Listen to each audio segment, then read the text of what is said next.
In today's video, I'm going to teach you how to adjust column width in Mailchimp with this quick guide. To get started, the first thing you need to do is log into your Mailchimp account. Once you're in, navigate over to the Campaigns tab where you'll find all your active campaigns listed. If you're working with a saved template instead, head over to the Templates section. From here, locate the specific campaign or template you want to edit and click on the Edit Design option.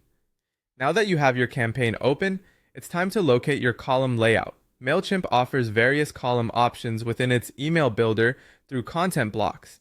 Typically, you'll encounter layouts that include one column which spans the full width, two column setups that are side by side, or even a 3-column grid. Once you find the section you're looking to change, simply hover over it. Doing this will reveal the content settings panel on your right-hand side. Alright, let's move on to the fun part, adjusting the column width. And depending on your current layout setup, you have a couple of options for making these changes. Firstly, look into the built-in column slider feature, which is handy for certain template styles. If your template supports this, click on the column layout block, which might be labeled something like 2-column text plus image.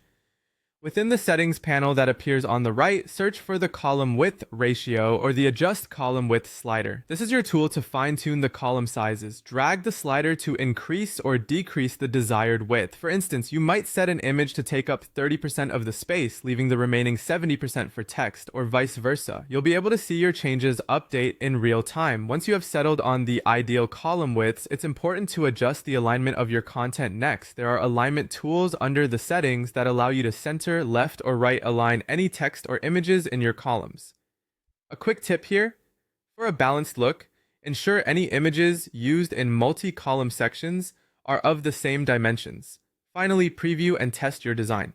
Click on preview and then enter preview mode to have a look at how everything appears on both desktop and mobile devices. If things look misaligned on mobile, don't worry. Simply toggle the option for stack on mobile in the settings for each section. This ensures content flows correctly even when viewed on a smaller screen. Once satisfied with your layout, be sure to save your changes. And there you have it. Your columns should now be evenly adjusted, giving your email the polished and mobile-friendly look you aim for. Thank you for tuning in, and I hope this guide has helped you feel more confident in styling your campaigns